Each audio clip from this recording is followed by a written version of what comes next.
É, isso, voltou. Então, eu vou repetir aqui. As crenças que costumam ser construídas numa pessoa que tem a ferida de abandono. Primeiro, ela tem essa certeza que ela vai acabar sozinha. Então, ela não investe em relacionamentos porque ela vai acabar sozinha. As pessoas sempre vão embora, né? Ela tem a sensação de que ela precisa fazer de tudo para ser amada. E às vezes ela se sujeita a situações, né, situações até depreciativas, situações até de violência, ela se sujeita porque senão não vão me amar, né? Por quê? Porque ela tem essa ferida lá atrás. Eu tenho que fazer isso para mim não ser abandonada, né? E eu não consigo cuidar de mim mesma sozinha. São crenças que a pessoa vai trazendo para si na questão da ferida do abandono. E quais são os comportamentos frequentes que estão na tela aí para vocês? Dependência emocional, a pessoa fica dependente, né? Medo da rejeição, uma necessidade constante de atenção. Por quê? Porque ela precisa agradar. Então, ela precisa ser o centro das atenções. E ela gera muita ansiedade nos relacionamentos. Por quê? Porque ela tem medo que a pessoa vá embora. Ela tem medo de ser abandonada novamente, ser deixada de lado novamente, né? Então é isso que a ferida gera.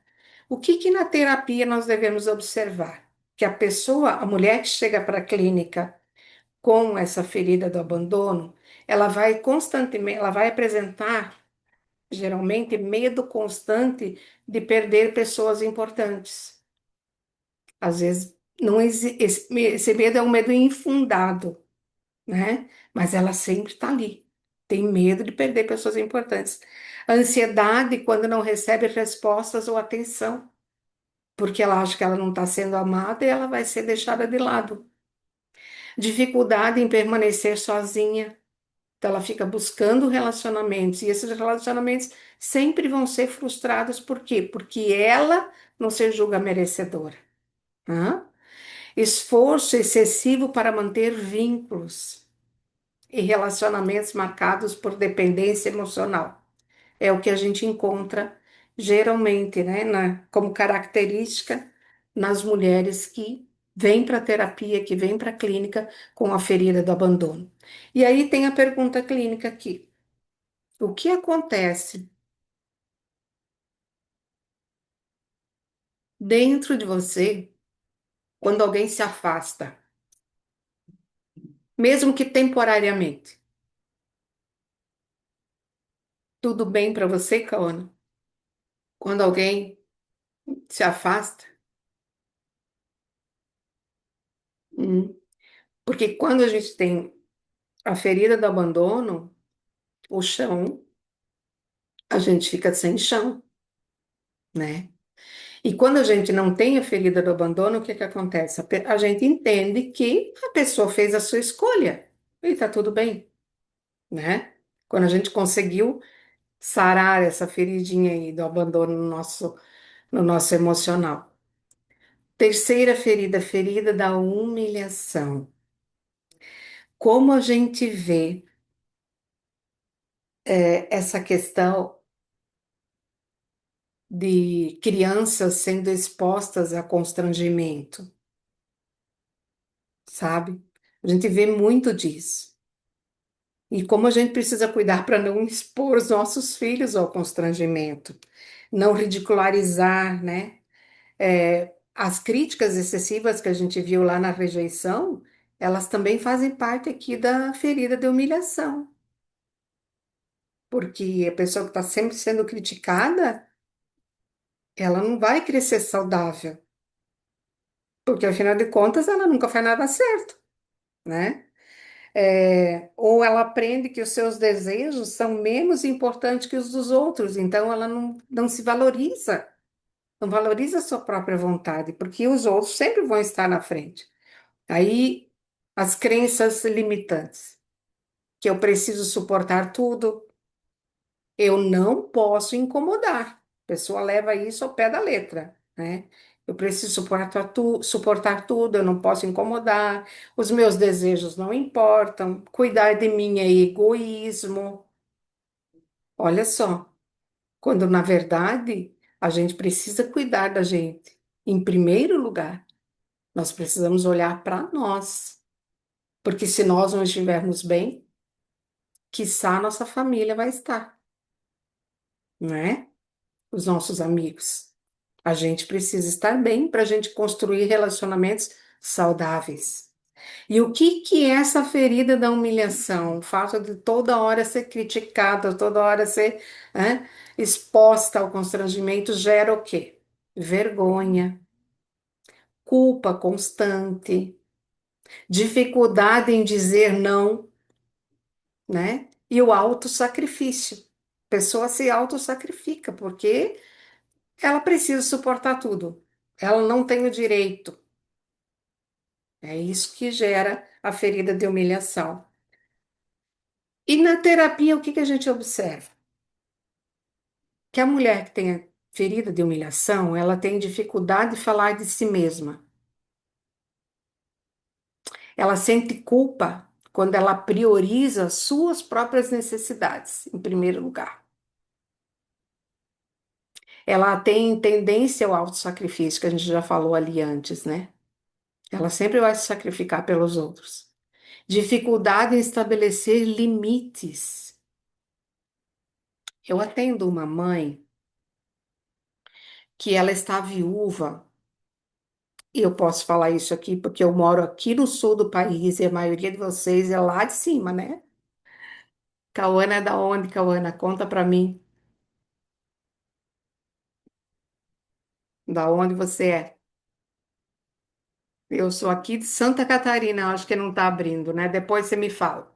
No Não final abre. abre. Ah, Salvador. Salvador, pois é. Então, eu posso falar então de uma paciente minha para vocês. E ela está viúva há 1 ano e 5 meses. E ela só teve uma, eles só tiveram uma filha. O relacionamento deles, do casal, sempre foi um ótimo relacionamento. Eles tinham muito amor, muito companheirismo, e a filha estava casada, já quando o pai morreu, já tinha um filho. E só que aí, quando o pai morreu, essa filha mudou com a mãe, sabe? Mudou assim extremamente. A mãe precisando de mais atenção, precisando que o neto estivesse ali para ela como uma compensação, vamos dizer assim, né? Para que ela pudesse ter as suas emoções, né? Gerasse nela um bem-estar. E a filha engravida, estava grávida quando o pai morreu, teve uma menina, e agora a mãe só, vamos dizer assim, só presta para cuidar dos netos. Fora isso, a filha maltrata, xinga, fala mal com a mãe, e até o neto agora, de 8 anos, já está reproduzindo o que a mãe fala, o que a mãe dele faz com a mãe. Já está falando assim, mal com a avó dele, né? E aí eu disse para ela, olha, o que eu vou te dizer é bem difícil, mas você vai precisar fazer isso. Você precisa impor limites. Ela não pode vir dentro da sua casa lhe maltratar. Ela não tem esse direito. Então, a próxima vez que ela falar alguma coisa assim para você, você abre a porta e diz: pode ir, porque eu estou bem aqui e eu não estou disposta a ouvir o que você tem para falar. E colocar limites. E quem tem a ferida da humilhação, ela tem muita dificuldade de estabelecer limites. Por quê? Porque se ela falar alguma coisa assim, a pessoa pode revidar e aí volta tudo, né? Aquela dor lá do passado passa a acontecer. E nós precisamos, infelizmente, é uma realidade, todas nós mulheres precisamos impor limites, ter limites, né? Afinal de contas, aquela mãe não é obrigada a receber a filha casada, que tem sua própria casa, seu marido, seus filhos, vir na casa dela, destratar ela, ser mal educada com a mãe, né? Então tem que ter limite mesmo. E aí, em que momentos da sua vida você aprendeu que precisava suportar tudo em silêncio? Essa é uma pergunta clínica que a gente faz na terapia para pessoas que apresentam essas características, né? Da ferida da humilhação. Vamos em frente aqui, porque o nosso relógio, ele voa. Temos meia horinha aqui ainda. A ferida da traição. Quando é que a ferida da traição costuma nascer? Ela pode se desenvolver quando promessas importantes são quebradas, né? Geralmente, quando há infidelidade, mentira, situações assim, né? A imprevisibilidade ou aquela quebra de confiança. Aí vai gerar uma ferida de traição. Uma filha pode se sentir traída pelo pai ter separado da mãe, porque afinal de contas, a promessa de casamento, de fidelidade, era uma promessa para os filhos também. Os filhos também iam desfrutar dessa promessa. E quando o pai sai de casa, se separa da mãe, abandona aquele lar, né? Pode gerar também na filha um sentimento de traição. Não é essa questão conjugal, tá? Qual é a crença principal que gera na pessoa com a ferida de traição? Eu não posso confiar. A pessoa isso fica impregnado no seu inconsciente. Eu não posso confiar. Se eu perder o controle, eu vou sofrer. Então, eu tenho que manter as coisas tudo no meu controle. Eu preciso prever tudo. Aí a pessoa se torna super controladora, né? Eu não posso demonstrar vulnerabilidade, quer dizer, eu não posso me mostrar vulnerável porque isso é perigoso. Então, a pessoa acaba se desenvolvendo um controle excessivo, a hipervigilância, que é um estado de alerta constante, os ciúmes, porque aí a pessoa não confia, né? Acaba tendo ciúme, e a necessidade de prever tudo, tudo tenho que antecipar. E aí a pessoa que sofre com a ferida de traição tem essas características. E na terapia a gente observa o quê? Uma necessidade intensa de controle. Quando que eu digo quando que a gente observa isso na terapia? Por quê? Porque na terapia a gente pratica a escuta ativa. A pessoa fala e o terapeuta ouve. O terapeuta não dá conselho, tá? Terapeuta não dá conselho, o terapeuta tem que ter aquela atenção flutuante para ele ir ligando os pontos, mas não para aconselhar a pessoa. É para ajudar, depois com intervenções, ajudar a pessoa a se conhecer, a se entender, tá? Mas na terapia a gente observa isso, dificuldade da pessoa de confiar nas pessoas, na fala dela a gente vai observando isso tudo. A hipervigilância nos relacionamentos, quer dizer, eu tenho que estar sempre assim, né? Alerta, né? Em modo de alerta. Medo de ser enganada novamente, e é um medo legítimo, porque ela passou por isso. Então, precisa ressignificar aquilo lá atrás para que esse medo deixe de existir aqui, né? A resistência em demonstrar a vulnerabilidade, a gente vai percebendo isso nas falas, nas histórias que a pessoa vai contando, nos relatos que ela vai passando para a gente vai percebendo isso, né? E aí, quando a pergunta que a gente faz, quando você percebe que perdeu a confiança em alguém, o que isso desperta dentro de você? Para a gente ir lá atrás, né? Quando você percebe que perdeu a confiança em alguém, o que que isso desperta? Ah, isso me faz lembrar quando eu me separei do meu marido. Ou a pessoa, isso me faz lembrar quando os meus pais se separaram, porque foi também uma quebra de uma promessa, de uma confiança, né?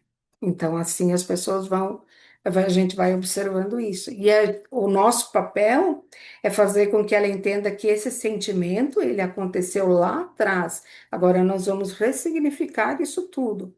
Essa criança não precisa mais ter medo de ser abandonada, porque essa criança já cresceu.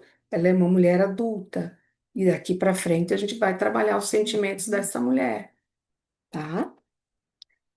Outra ferida, que seria a quinta, que nós elencamos aqui nesse estudo hoje, que são as cinco principais, é a ferida da injustiça. Quando é que ela costuma nascer? Geralmente ela acontece em ambientes muito rígidos, onde pai e mãe, ou os cuidadores, avô, tio, que a pessoa que cuidou dessa criança era muito rígido, não deixava fazer nada, tudo era errado, né?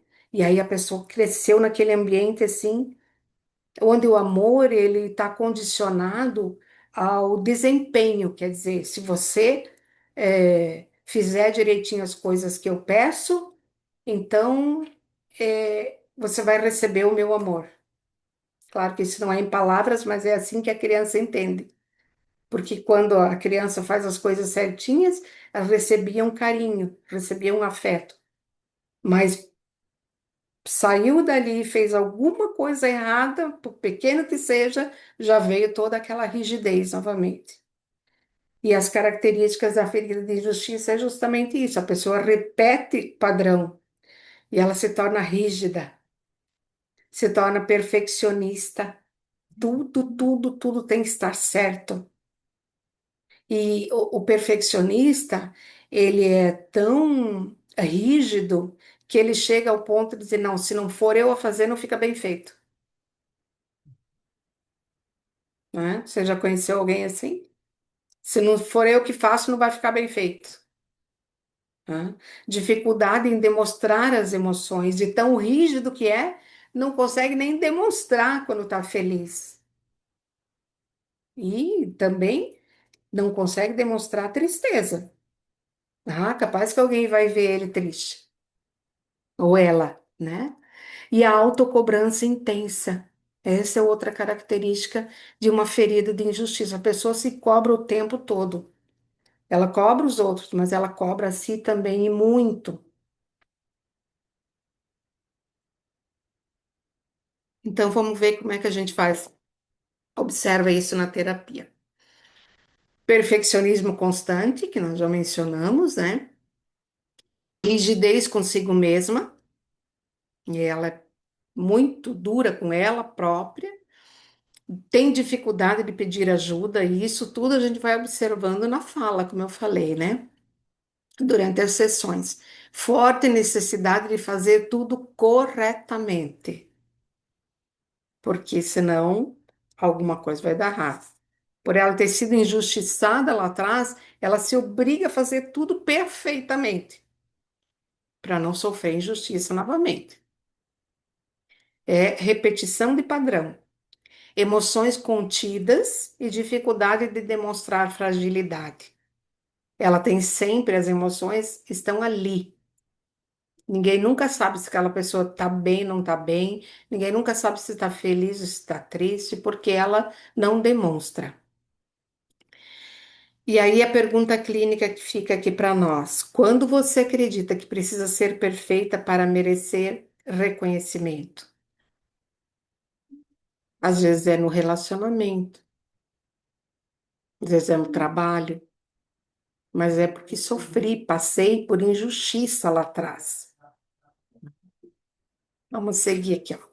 As feridas, o que que elas promovem? Elas criam mecanismos de proteção ou mecanismos de defesa. O cérebro tenta impedir que aquela dor aconteça novamente. E aí vem os mecanismos de defesa. E o perfeccionismo que a gente viu agora na ferida de traição é um mecanismo de defesa. Eu tenho que fazer tudo perfeito. Por quê? Porque daí eu não vou me sentir cobrada, nem traída, nem nada, porque eu fiz tudo certinho. né? O controle e a hipervigilância que a gente falou já também, a autossuficiência, não, eu me basto. É um mecanismo de defesa, quer dizer, eu não vou pedir ajuda para ninguém, porque daí eu mesmo faço, acabou, não envolvo os outros, né?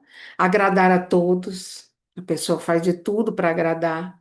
Distanciamento emocional, a pessoa se torna uma pessoa fria, né? É melhor eu ficar na minha aqui, ou ao contrário, uma dependência afetiva.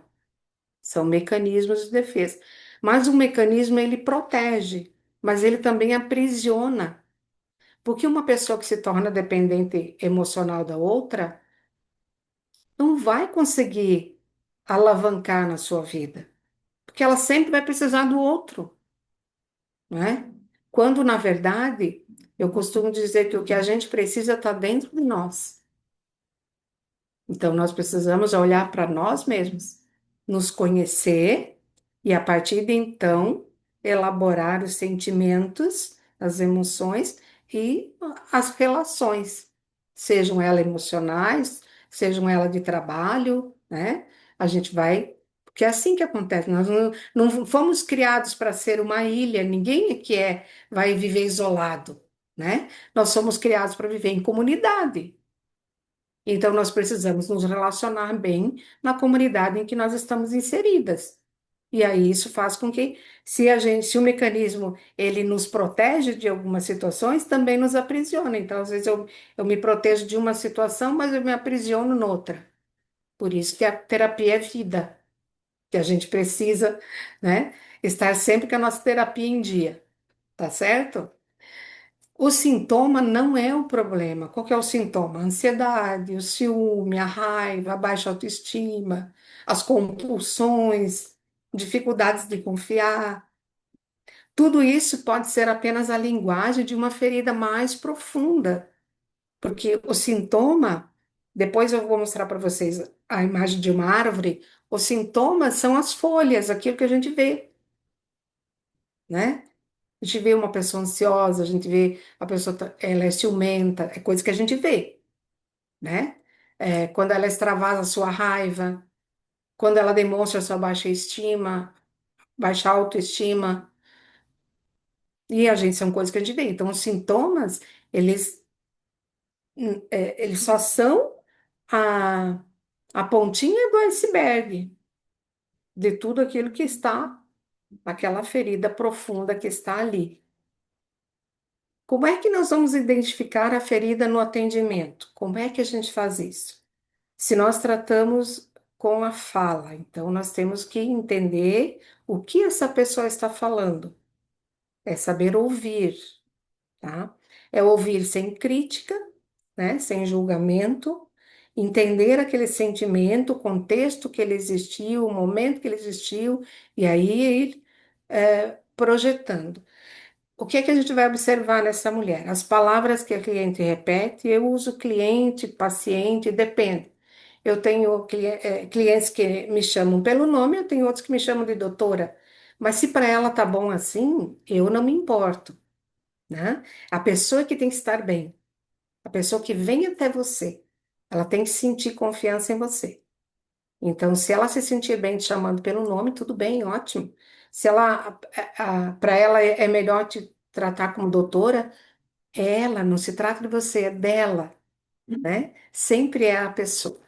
Então, o que que nós vamos observar? As emoções predominantes, os sentimentos que ela vai passando durante as sessões, os relacionamentos repetitivos, sai de um relacionamento tóxico, entra no outro tóxico, né?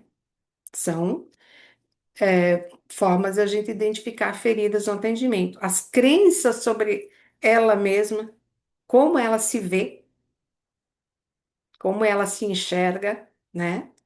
No autoespelho, o seu autorreflexo, e a gente precisa ir deixando ela falar para que a gente vá entendendo isso, né? E os padrões familiares também.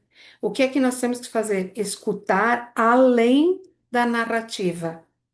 Escutar aquilo que ela não falou,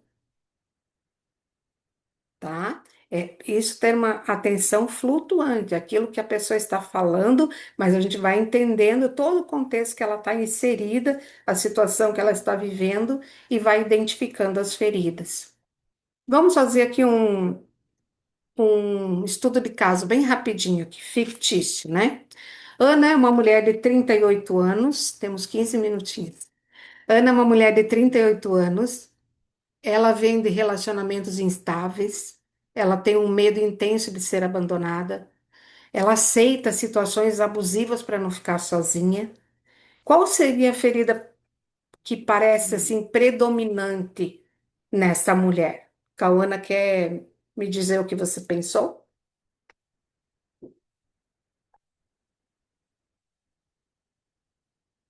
Qual seria a ferida predominante? A rejeição e o abandono? Hum, Pode ser os dois? pode ser os dois. Pode ser os dois, sim. Uma das situações ali, é claro, ela tem medo de ser abandonada, já diz ali que tem a questão de uma ferida de abandono, né? Uhum. A situação, aceita situações abusivas para não ficar sozinha, pode ser a rejeição A também, rejeição. né? E os mecanismos de defesa, já tem ali um, né? Que ela Se aceita submeter. situações, se Se submeter. submeter. Então, parece assim aos nossos olhos, quando a gente está vendo o conteúdo, que é difícil, mas a gente vai aprendendo em cada mulher que a gente vai atendendo, sabe? A gente vai conhecendo, porque no curso vocês estão tendo a teoria, mas a prática, ela é tão dinâmica que a gente aprende muito mais depois e vai continuar aprendendo pela vida, né? Eu Olha tenho essa aqui. sensação que eu não conseguiria entender. Eu fico sempre com esse medo. Uhum. Mas aí é a questão assim, ó, Cauana, você nunca vai entender ela num atendimento apenas. Por isso que a gente orienta, quando vocês começarem a atender, depois vocês tiverem o curso feito, vocês podem começar a atender, né? Você vai estar com o teu certificado, você vai poder atender. O que que a gente orienta? Nunca fazer atendimentos avulsos. Por quê? Porque eu vou falar com vocês sobre isso, acho que não sei se na próxima aula ou na outra que eu tenho que tiver com vocês, eu vou ensinar a questão da anamnese, como que a gente faz uma anamnese, né, no atendimento. E assim, ó, a primeira sessão, 1 hora, a gente fica quase que basicamente toda ela na anamnese. Então não tem como eu atender uma pessoa com uma sessão. Aí eu vou fazer assim, eu pago a sua sessão e a gente faz uma sessão tal. Não. Trabalhe com pacotes de 5 sessões, pelo menos. Mas depois você vai entender que, às vezes, com 10 sessões, a gente ainda não conseguiu entender e saber quais são as feridas, ou todas as feridas que aquela mulher tem, toda a demanda daquela nossa paciente. Tá? Então, trabalhar com as pessoas não faz avulso. Até porque, se a pessoa vai te pagar avulso, ela não valoriza. Mas se ela te pagar um pacote, ela vai dizer assim: não, eu já paguei, eu não posso faltar. Eu tenho que estar lá. Eu já paguei. Mas se deixar no avulso, a coisa não funciona, tá? Qual é a nossa reflexão hoje para encerramento aqui? Ó? A cliente não procura apenas respostas. Ela procura um lugar onde a sua história possa realmente fazer sentido. As mulheres que vêm até nós, elas vêm porque elas precisam ser validadas. Os seus sentimentos, as suas emoções, as suas lutas, suas dores precisam ser validadas. Então, a terapia é esse ambiente seguro para ela. Então, a gente precisa compreender isso, né? Que nós temos que entender, não julgar. Não existe certo e errado no setting terapêutico, tá? Não existe isso, isso está certo, isso está errado, não. A gente tem que aprender a ouvir sem julgar e entender a dor que aquilo tudo causou para essa mulher. Toda mulher desenvolveu estratégias para sobreviver. Nós somos sobreviventes por natureza. E a gente vai desenvolvendo esses mecanismos. Mas a terapia oferece algo diferente. Oferece a possibilidade da gente viver sem precisar continuar sobrevivendo. Eu digo que eu sobrevivia até o momento que eu conheci a minha terapeuta. De lá para cá eu passei a viver, a entender. Eu tenho dores, eu tenho, mas eu também faço terapia toda semana. Eu não deixo a minha terapia. Se ficar 15 dias, eu já sinto falta.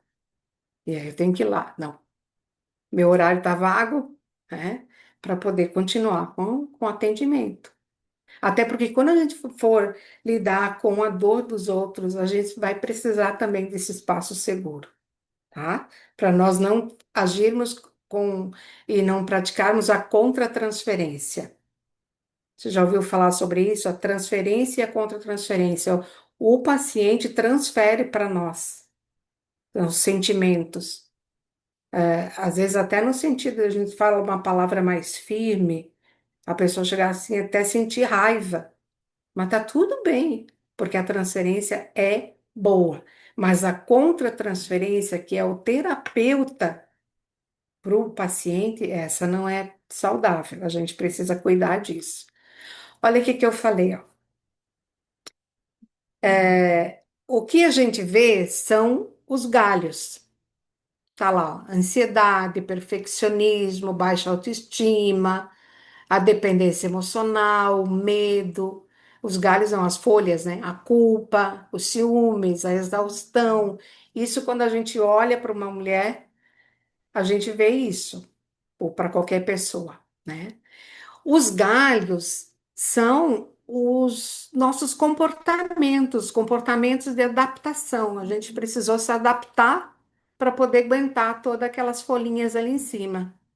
E aí tem o controle, o isolamento, a autossabotagem, a hipervigilância, a rigidez. O tronco são as crenças que essa mulher vai formando, né? Eu não sou o suficiente, eu preciso agradar, eu não posso errar. Se eu confiar, vou sofrer, né? Tá ali. Mas lá na raiz estão as dores, as experiências de vidas, os vínculos, os aprendizados, as perdas, as feridas. Toda a nossa história emocional está na raiz. Eu desenvolvi um método para mim, nos meus atendimentos, que eu chamo de método raiz. Ai, tem bebê aí! Eu chamo de método raiz. O R é de reconhecer, o A, acolher, o I, investigar, e o Z é encontrar a raiz. E eu vou passar para vocês na próxima aula um pouquinho sobre a questão do método raiz e como a gente faz para desenvolver.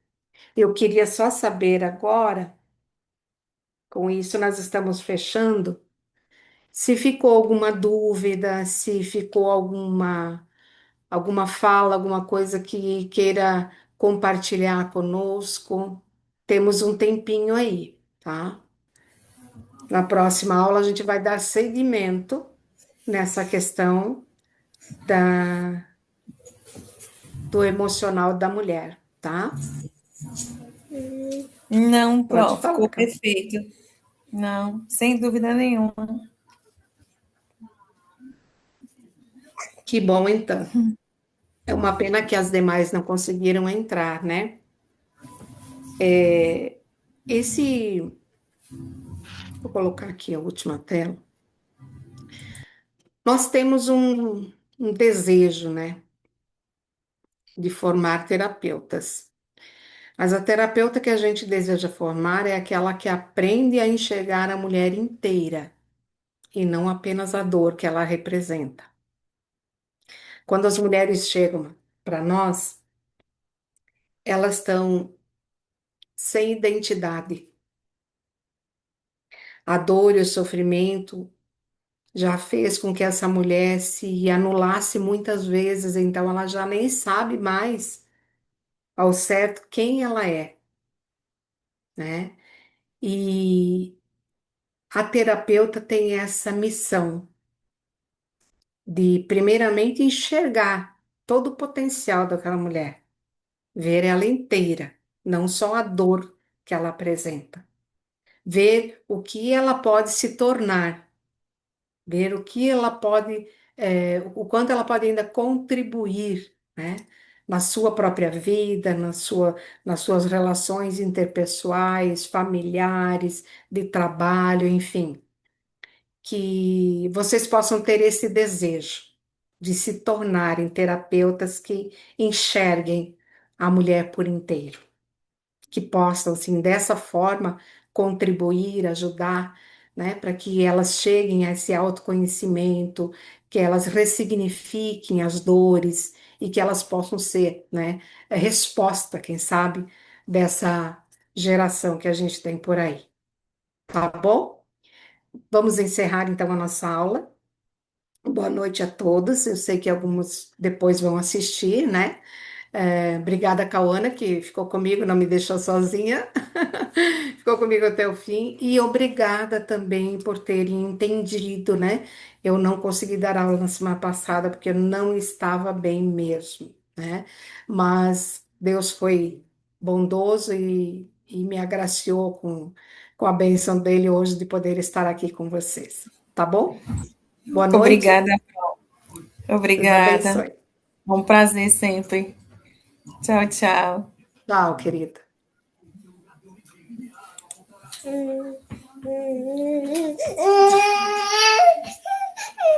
Uai, uai, uai. Socorro.